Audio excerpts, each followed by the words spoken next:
Oh. Oh. Oh. Oh.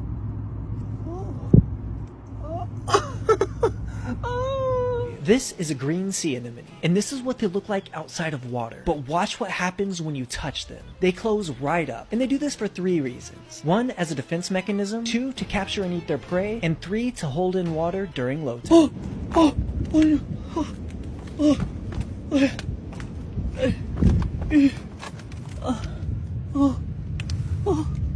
Hello, my little squishy.